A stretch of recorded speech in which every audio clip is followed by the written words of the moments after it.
Beyond the Bayou, a short story by Chopin. The bayou curved like a crescent around the point of land on which Folle's cabin stood. Between the stream and the hut lay a big abandoned field where cattle were pastured when the bayou supplied them with water enough. Through the woods that spread back into unknown regions, the woman had drawn an imaginary line, and past this circle she never stepped. This was the form of her only mania. She was now a large, gaunt black woman, past 35. Her real name was Jacqueline, but everyone on the plantation called her Folle, because in childhood she had been frightened literally out of her senses and had never wholly regained them. It was when there had been skirmishing and sharp shooting all day in the woods. Evening was near when Petit Maître, black with powder and crimson with blood, had staggered into the cabin of Jacqueline's mother, his pursuers close at his heels. The sight had stunned her childish reason. She dwelt alone in her solitary cabin, for the rest of the quarters had long since been removed beyond her sight and knowledge. She had more physical strength than most men, and made her patch of cotton and corn and tobacco like the best of them. But of the world beyond the bayou she had long known nothing, save what her morbid fancy conceived. People at Bellisheim had grown used to her and her way, and they thought nothing of it. Even when old Miss died, they did not wonder that Folle had not crossed the bayou, but had stood upon her side of it, wailing and lamenting. Petit Maître was now the owner of Bellisheim. He was a middle-aged man with a family of beautiful daughters about him, and a little son whom Folle loved as if he had been her own. She called him Chéri, and so did everyone else because she did. None of the girls had ever been to her what Chéri was. They had each and all loved to be with her, and to listen to her wondrous stories of things that always happened yonder, beyond the bayou. But none of them had stroked her black hand quite as Chéri did, nor rested their heads against her knee so confidingly, nor fallen asleep in her arms as he used to do. For Chéri hardly did such things now, since he had become the proud possessor of a gun and had had his black curls cut off.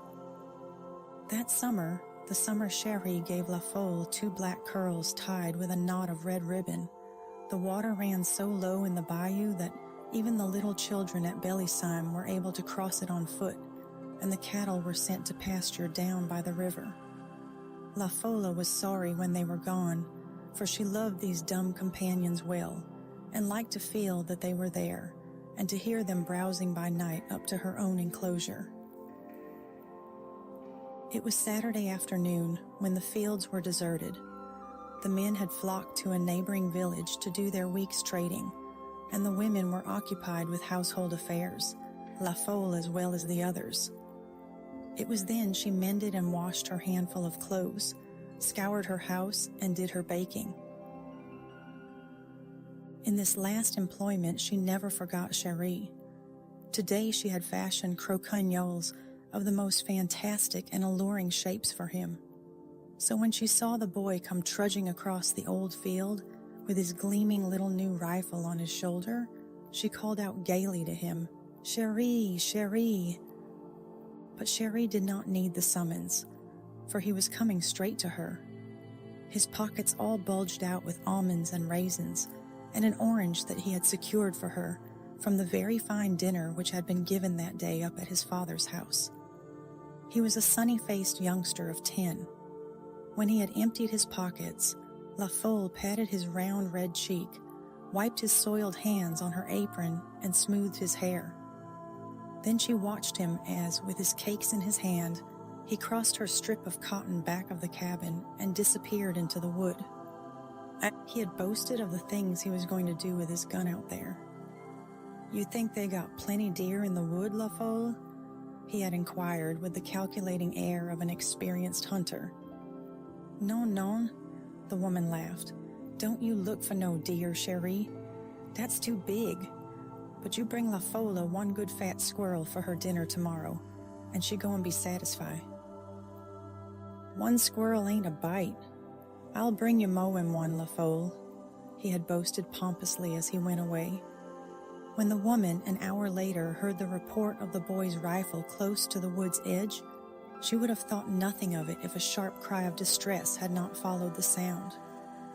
She withdrew her arms from the tub of suds in which they had been plunged, dried them upon her apron, and as quickly as her trembling limbs would bear her, hurried to the spot whence the ominous report had come. It was as she feared. There she found Chéri stretched upon the ground, with his rifle beside him. He moaned piteously, "I'm dead, La Folle. I'm dead. I'm gone." "Non, non," she exclaimed resolutely as she knelt beside him. "Put your arm round La Folle's neck, Chéri. That's nuttin'. That goin' be nuttin'." She lifted him in her powerful arms. Chéri had carried his gun muzzle downward. He had stumbled. He did not know how. He only knew that he had a ball lodged somewhere in his leg, and he thought that his end was at hand. Now, with his head upon the woman's shoulder, he moaned and wept with pain and fright. "Oh, La Folle, La Folle, it hurts so bad. I can't stand it, La Folle. Don't cry, mon baby, mon chéri." The woman spoke soothingly as she covered the ground with long strides. "La Folle goin' mind you. Dr. Bonfils goin' come make mon chéri well again." She had reached the abandoned field. As she crossed it with her precious burden, she looked constantly and restlessly from side to side. A terrible fear was upon her, the fear of the world beyond the bayou, the morbid and insane dread she had been under since childhood. When she was at the bayou's edge, she stood there and shouted for help as if a life depended upon it. "Oh, petit maître, venez donc, au secours, au secours." No voice responded. Chéri's hot tears were scalding her neck. She called for each and every one upon the place, and still no answer came. She shouted, she wailed, but whether her voice remained unheard or unheeded, no reply came to her frenzied cries. And all the while Chéri moaned and wept and entreated to be taken home to his mother. La Folle gave a last despairing look around her. Extreme terror was upon her. She clasped the child close against her breast, where he could feel her heart beat like a muffled hammer. Then, shutting her eyes, she ran suddenly down the shallow bank of the bayou and never stopped till she had climbed the opposite shore. She stood there quivering an instant as she opened her eyes.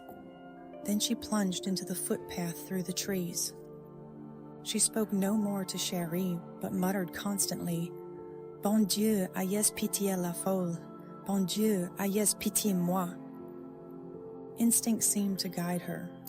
When the pathway spread clear and smooth enough before her, she again closed her eyes tightly against the sight of that unknown and terrifying world.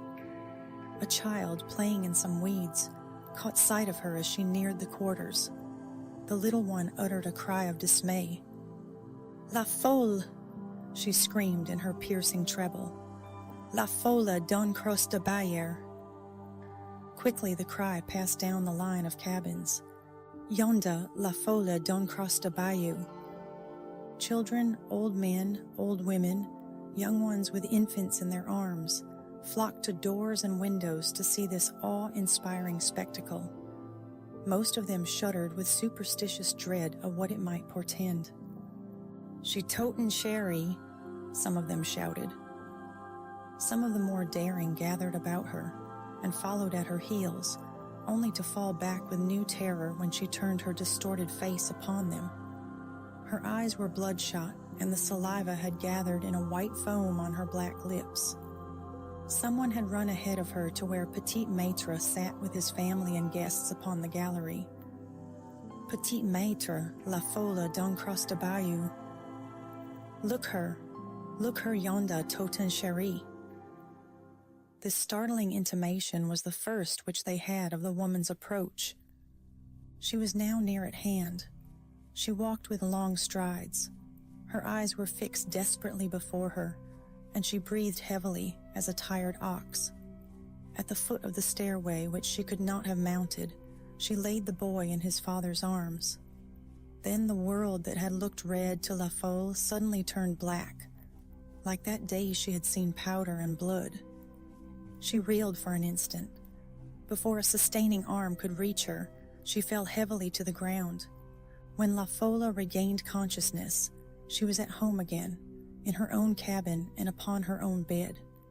The moon rays streaming in through the open door and windows gave what light was needed to the old black mommy who stood at the table concocting a tisane of fragrant herbs. It was very late. Others who had come and found that the stupor clung to her had gone again. Petit Maître had been there, and with him Dr. Bonfils, who said that La Folle might die. But death had passed her by. The voice was very clear and steady with which she spoke to Tante Lisette, brewing her tisane there in a corner. "If you will give me one good drink tisane, Tante Lisette, I believe I'm going sleep me." And she did sleep, so soundly, so healthfully, that old Lisette without compunction stole softly away, to creep back through the moonlit fields to her own cabin in the new quarters. The first touch of the cool gray morning awoke La Folle.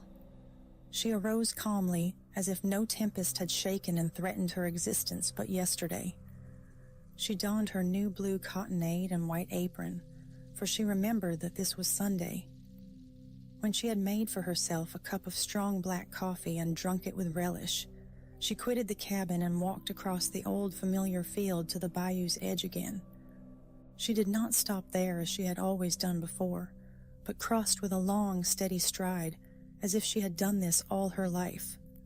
When she had made her way through the brush and scrub cottonwood trees that lined the opposite bank, she found herself upon the border of a field where the white bursting cotton, with the dew upon it, gleamed for acres and acres like frosted silver in the early dawn. La Folle drew a long, deep breath as she gazed across the country. She walked slowly and uncertainly, like one who hardly knows how, looking about her as she went. The cabins that yesterday had sent a clamor of voices to pursue her were quiet now. No one was yet astir at Bellysime. Only the birds that darted here and there from hedges were awake and singing their matins. When La Folle came to the broad stretch of velvety lawn that surrounded the house, she moved slowly and with delight over the springy turf that was delicious beneath her tread. She stopped to find whence came those perfumes that were assailing her senses with memories from a time far gone. There they were, stealing up to her from the thousand blue violets that peeped out from green, luxuriant beds. There they were, showering down from the big waxen bells of the magnolias far above her head, and from the jessamine clumps around her. There were roses, too, without number. To right and left palms spread in broad and graceful curves. It all looked like enchantment beneath the sparkling sheen of dew. When La Folle had slowly and cautiously mounted the many steps that led up to the veranda, she turned to look back at the perilous ascent she had made. Then she caught sight of the river, bending like a silver bow at the foot of Bellysime. Exultation possessed her soul. La Folle rapped softly upon a door near at hand. Chéri's mother soon cautiously opened it. Quickly and cleverly she dissembled the astonishment she felt at seeing La Folle. "Ah, La Folle, is it you so early?" "Oui, madame. I come ax how my polie le Chéri toe was moaning." "He is feeling easier, thank you, La Folle. Dr. Bonfils says it will be nothing serious. He's sleeping now. Will you come back when he awakes?" "No, madame. I'm going wait. Yer tell Chéri wake up." La Folle seated herself upon the topmost step of the veranda. A look of wonder and deep content crept into her face as she watched for the first time the sun rise upon the new, the beautiful world beyond the bayou.